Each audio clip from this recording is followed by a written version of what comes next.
What up, everybody? It's me, Chris, here to do a video today, a little bit different than usual.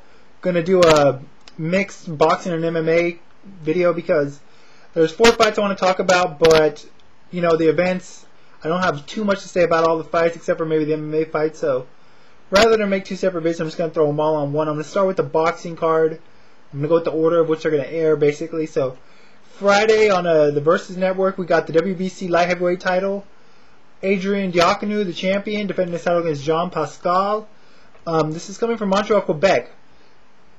Should be really exciting because both guys are based out of there. They're fighting out of there. And they usually, when they fight there, really big crowds, really festive environment. The fact that both are kind of based out of there now should add to it because they're kind of fighting for the home turf, so to speak. Diaconu's 26-0. Pascal's 22-1. The loss coming to Carl Froch last year. That was a good, exciting fight, close fight. Diaconu's got a couple good wins over Chris Henry and Rico Hoy.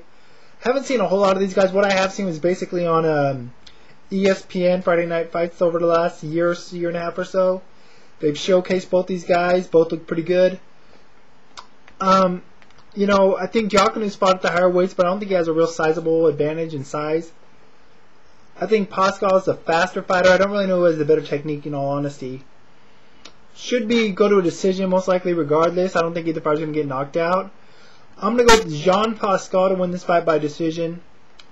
Like I said, don't have a whole lot of a breakdown to say because I haven't seen too much of these guys. But it should be an entertaining fight. Moving on to Saturday afternoon on ESPN Classic. We got Wladimir Klitschko defending his IBF and WBO heavyweight championships against Ruslan Chagaev. Now, as I'm sure you all know by now, originally it was supposed to be Klitschko defending his title against David Haye. Unfortunately, he got injured or something and pulled out. And last weekend, I believe it was, or the weekend before, Chagaev was supposed to fight Nikolai Valuev. But the paperwork said that he had a hepatitis B or C or something, I believe. So that fight was not able to be made. So these guys kind of decided to fight each other, which, you know, is kind of a good thing. Rather than not seeing either fight, we get to see 2 of the top 5 heavyweights out there fight one another. So, you know, it was made out of 2 canceled bouts, but we may get a good bout in the end. You know, may have been turned out better than both those. I don't know. We shall see. That being said, Wladimir Klitschko, record 52 wins, 3 losses. Stands 6'6.5", 81-inch reach. Coming off the TKO win over Hasim Rahman, not much of a fight. Pretty one-sided. Completely one-sided, in all honesty. Chagaev, record 25-0 with 1 draw. Stands 6'1" with a 74-inch reach. Coming off a technical decision win over Carl Davis Drummond. His draw that he has on his record was a majority draw against Nikolai Valuev. He also has a split decision win over John Ruiz. So even his big fights weren't the most decisive. I haven't seen too much of Chagaev, to be honest. Doesn't make a difference. I'm going with Klitschko. Bigger guy, stronger guy, better boxer, better level of opposition, more power, reach advantage, you know, advantage in everything, basically, to be honest. Should be more competitive than Klitschko's last few fights against, like, Rahman, Thompson, and these other list of characters, which, you know, no need to be named. Sure, you guys have seen those fights, whether you wanted to or not in hindsight. But, you know, I'm glad Chagaev took the fight. Interesting challenge. Like I said, it's a top 5 heavyweight, but I don't really think he poses any sort of threat to Klitschko. I think it's going to be a typical Klitschko fight. Uses jab, occasionally throw the 1-2, not as much as he should. I believe Klitschko, if he let his hands go more often, he'd be a lot more impressive in his victories, or if he's more aggressive, but that's just not his style anymore. He just fights kind of safe until he has his guys beat down, then he'll let his hands go more. I see Klitschko out jabbing this guy, keeping him on the outside, probably keeping him in the middle of the ring, backing him against the ropes, maybe letting his hands go then, but probably not the most exciting fight.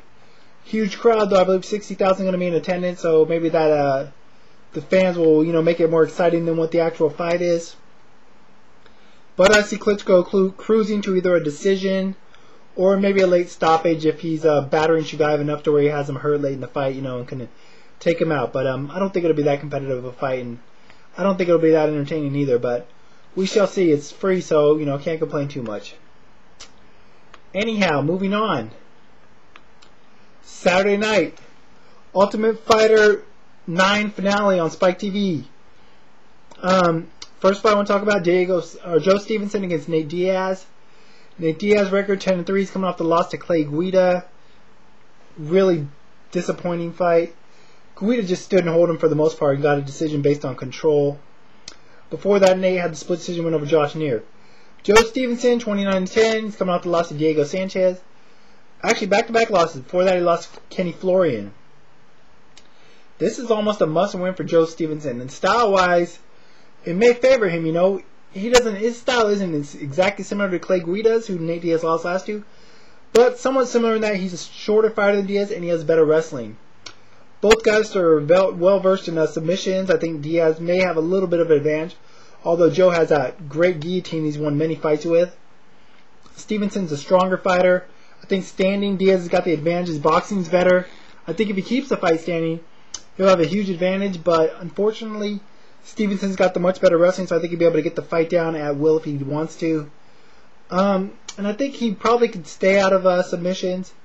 He's well versed in submissions as well. I believe he has his black belt now in jiu-jitsu, so I think he could probably avoid submissions and win a decision based on, just being active in the guard and whatnot.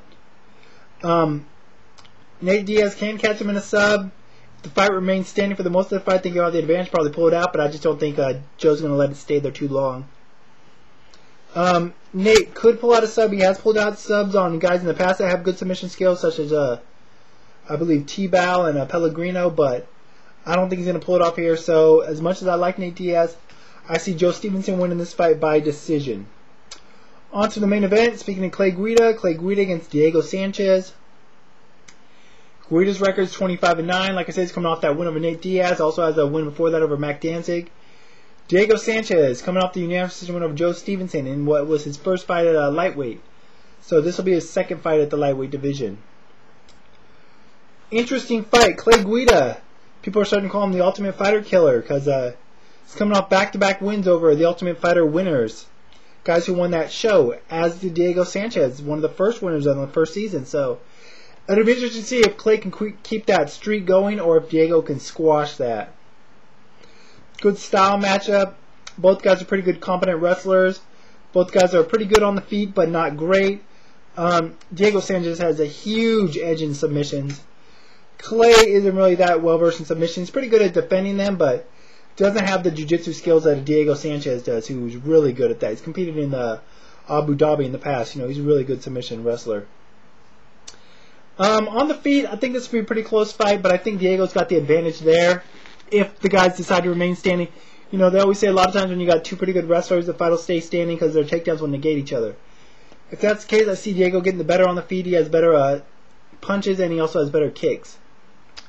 On the ground, I think Diego's a little bit better wrestler. I think he could probably out-wrestle Clay. If he can get on top of Clay, I think he can probably beat him down there and probably submit him, especially if he can get his back.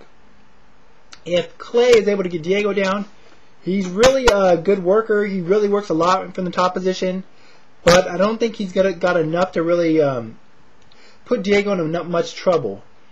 Diego's been on his back against a lot bigger guys like John Fitch and Josh Koscheck and has been able to survive, so I don't think Clay Guida is going to be able to do anything that he hasn't been able to get through previously or prior, so should be a good fight, competitive. I think it'll go all 3 rounds, unless Diego catches Clay in a submission, which I think will probably be like a rear naked choke or something like that, or maybe even a guillotine, although Clay, I don't know if you can get him a guillotine with that crazy hair of his. So I think Diego Sanchez is going to win this fight either way, either by unanimous decision or by a submission. Should be a good fight, though. I'm not going to make picks on the rest of the card because, I'm not really too hyped up about the rest of the fights, and, we don't know who's going to be fighting for the Ultimate Fighter titles just yet on both cards. So, once again, though, free event, so can't complain. Probably back on Sunday to give my thoughts on all these fights, depending on how they turn out. But until then, y'all, I'm out here. Bye.